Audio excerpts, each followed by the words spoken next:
It's almost Christmas. Welcome back to my channel.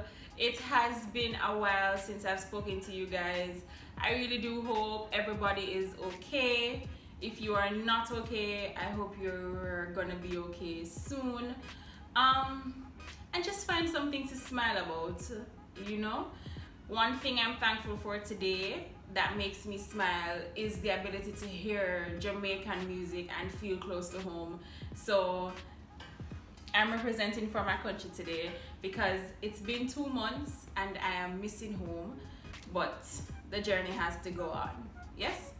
So before we get into this video though, if you're new here, don't forget to subscribe. Share this video with your friends. If you know me or even if you don't, shout me out in the comments, and of course I'll be there with you. You can ask me any questions that you want and I will be happy to answer. Yeah? Alright, so let's get into this video. You can see from the title that it's a different kind of video today. Today is story time.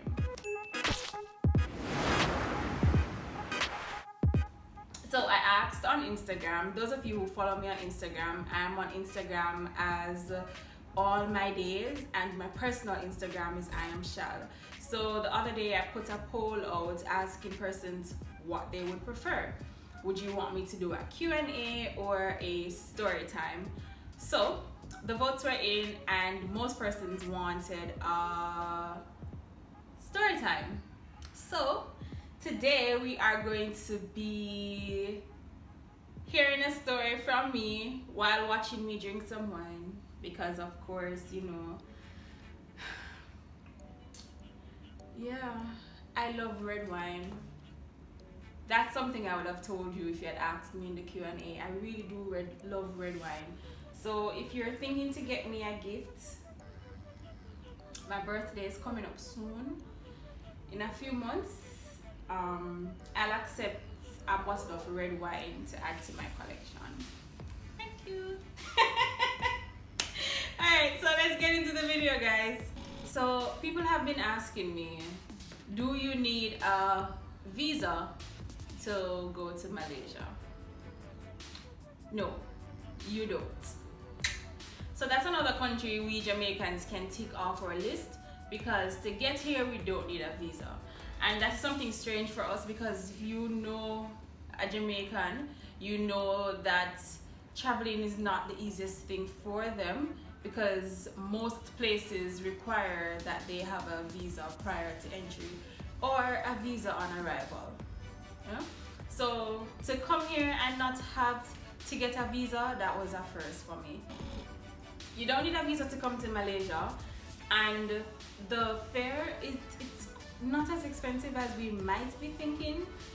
You can hit me up on Instagram and I can tell you what I paid for my fare to come to Malaysia, because you have to bear in mind that I did not come to Malaysia straight from Jamaica. I came to Malaysia from Thailand, so it was a bit different. But I can hook you up with some apps that you can get really affordable prices for direct flights from Jamaica to Malaysia, if this is what you want your first stop to be. Cool? Alright, so I got to Malaysia on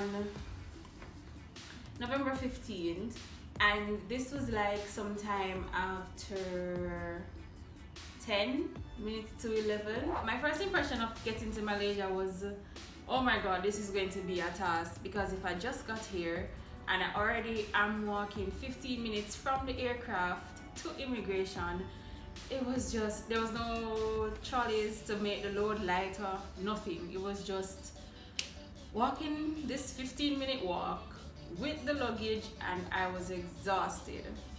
Now coming up to the counter, of course this was my first country entering without a visa, so I was a tad bit nervous, because though I looked it up and I know that I didn't need a visa to come to Malaysia, you're still a little bit nervous, you know? So I got to the counter and it was a breeze.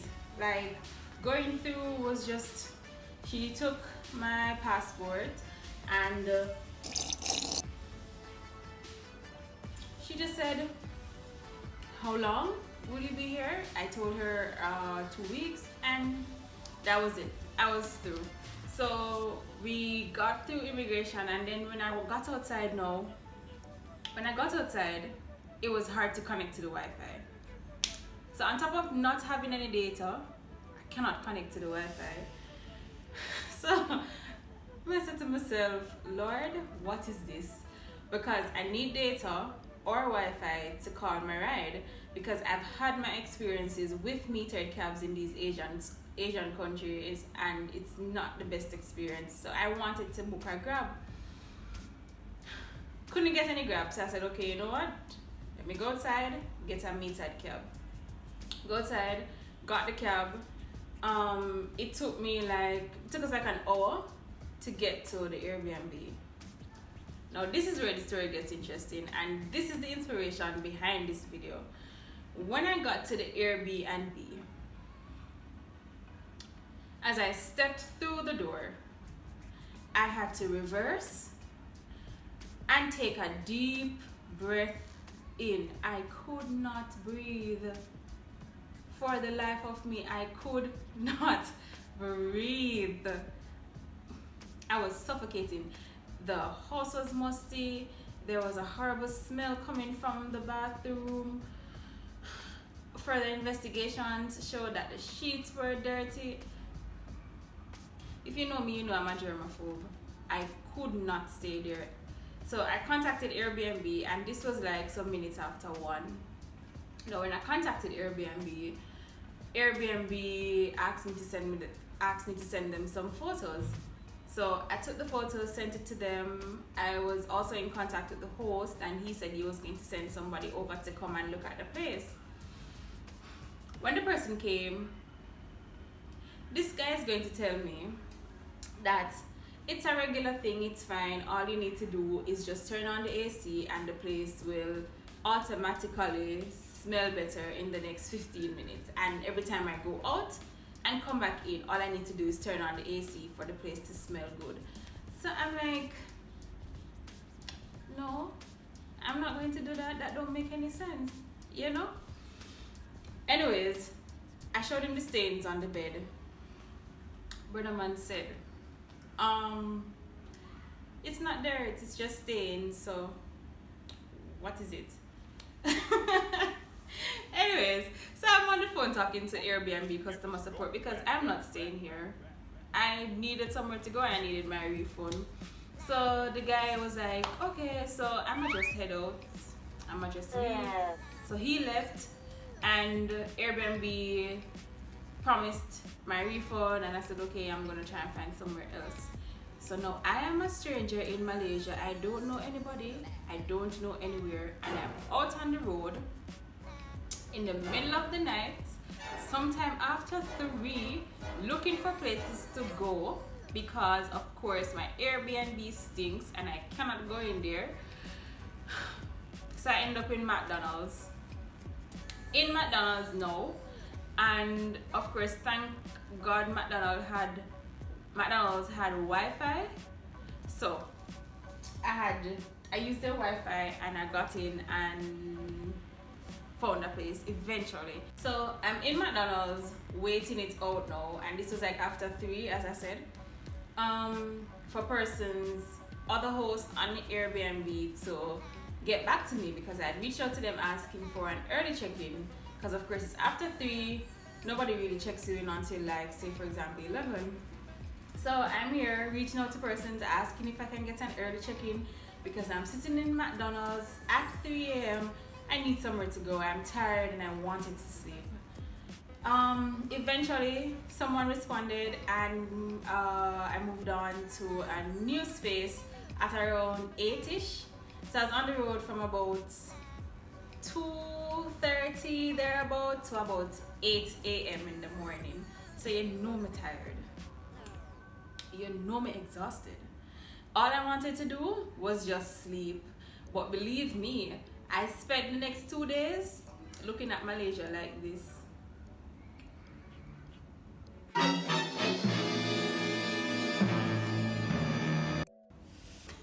Everything that happened or everything that was about to happen, every scenario I was about to be put in, I was skeptic of it. Because wouldn't you be too? Tell me in the comments, because I know it can't be just me. I was flustered from the airport to the Airbnb. But anyways, it got better over time. After going to the mall, seeing what they had to offer, meeting new people, it was a good experience. Going shopping was fun. So after all of that rigmarole, Malaysia was good to me. I was there for a week when I decided I wanted to go to Singapore. But Singapore is not the most affordable place in Asia to stay. Boy, this thing is giving me a fight. If there's anybody out there who wants to get me a gift for Christmas or my birthday, I would really appreciate a Canon. I'll inbox you the details. Just reach out to me and let me know that you want to get me a camera, because right now I have to be using the front camera on my phone and I'm not sure how the quality is going to come out. But I think I was at the point in the story where I was telling you that I eventually went over to Singapore. There's a bus that takes you from the harbor in Malaysia, and that bus takes you to the border in Singapore, the border in Malaysia, where you go through Malaysia's immigration. Then from there, it's an hour by the bridge to get to the Singapore immigration. Guys, when I got to the Singapore's immigration line, there were over 1,000 people in front of me trying to cross the border. So I was in the line from 3:15 to 5:05 p.m. and not only did it start raining, but I lost all the sunshine in Singapore. But I mean, it was a good trip. It really was. I'm not even going to complain about it, because going back from Singapore to Malaysia was way easier than going in. So as soon as I got there and I got my photos and all of that, it was a good trip. So it was a bleaky day in Malaysia, in Singapore. I keep saying Malaysia, but it was a bleaky day in Singapore. But I got enough time to go to the marine park, grabbed a bite to eat, took some photos, tagged my location in Singapore, because of course if you go to Singapore and don't tag your location, were you even there? So tagged my location in Singapore and headed back to Malaysia. I'm back in Malaysia, and I should tell you that there is this Jamaican cafe here that they just love. Malaysians love our Jamaican coffee, and they love our Jamaican culture. They will not understand a word in English, but if you say Bob Marley or Jarastafari, the whole place ignites, because everybody knows Jamaica. And I think that's one of the things that makes me miss home so much, just to see how much they love it and embrace it. I've met some amazing people while I've been on this journey. Some I've met in person, some have reached out to me via social media, and some I've met here on YouTube. I just want to say thank you all so much. You've made my journey way easier, and I look forward to sharing so much more with you. It's been 2 months and the journey continues. That's it for another video, guys. Don't forget to subscribe, thumbs this video up, shout me out in the comments. If I overlooked your comment in the last video, I promise I'll get back to it. Follow me on social media. I am all my days across all platforms, and my personal Instagram is IamShal. You can find me there as well. So hit me up. I hope everybody's good, as I said before. If not, I hope you find a way to make yourself okay. It's the holidays. Go out, spread some love, hug someone, and be kind. Until I see you again, guys, thank you so much for listening. Thank you for bearing through all my technical difficulties, and I will see you next video.